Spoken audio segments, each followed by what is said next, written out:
انہوں نے کیا تھا کہ کہتے ہیں کہ ہر جمعرات کو والدین کی روح اپنے بچوں سے ملنے کے لیے گھر پر آتی ہے، تو اگر ہم بیرون ملک چلے جائیں تو پھر روح کیا کرے گی؟ دیکھیں، پہلی بات تو یہ کہ بچوں سے ملنے نہیں آتی ہے، بلکہ اگر بچے نہ بھی ہوں کسی کے تو پھر کیا آئے گی نہیں۔ وہ ایک حدیث کے مطابق ارواح آتی ہیں اور ایصال ثواب اور دعاؤں کا مطالبہ کرتی ہیں کہ ہمیں یاد رکھو، ہمارے لیے ایصال ثواب کرو یا ہمارے لیے دعا کرو۔ یہ بالکل حدیثیں ایسی موجود ہیں، اور یہ اچھی طرح یاد رکھیں کہ جب انسان کی روح اس کے جسم کی قید سے آزاد ہو جاتی ہے تو اس کے لیے دور اور نزدیک یکساں ہو جاتا ہے۔ یہ اچھی طرح یاد رکھیں، وہ ایک لمحے کے اندر، ایک لمحے میں سفر طے کرتی ہے ہزاروں میل دور کا۔ جیسے کہ جب انسان سوتا ہے تو نبی کریم صلی اللہ علیہ وسلم کے فرمان عالی شان کے مطابق اس کی روح کائنات میں سفر کرتی ہے، سیر کرتی ہے۔ آپ کبھی اپنے آپ کو دیکھیں گے، آپ آسمان پر ہیں اور کوئی اگر آپ کو اٹھائے گا، ایک لمحے کے اندر روح آپ کے جسم سے اس کا جو کامل تعلق ہے دوبارہ متصل ہو جائے گا۔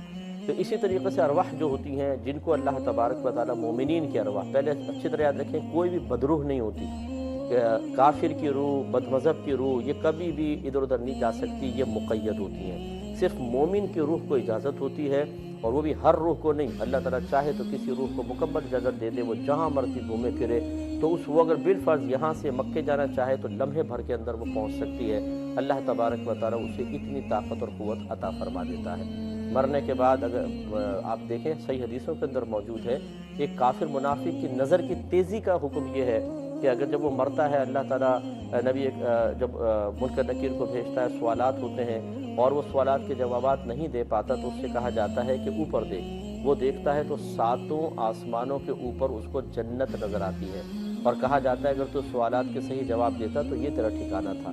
پھر اس کو بند کر کے جہنم کی کھڑکی کھول دی جاتی ہے۔ اس کا مطلب یہ ہے کہ روح کی نگاہ اتنی تیز ہو جاتی ہے، جب تک جسم میں ہے تو آسمان دنیا تک پہنچ رہی ہے، سطحی طور پہ ہر جگہ نہیں، لیکن جب روح جسم کی قید سے آزاد ہوئی تو جنت تک پہنچ جاتی ہے، اتنی نگاہ تیز ہو جاتی ہے۔ تو دیگر اوصاف بھی اسی طرح اس کے بڑھ جاتے ہیں۔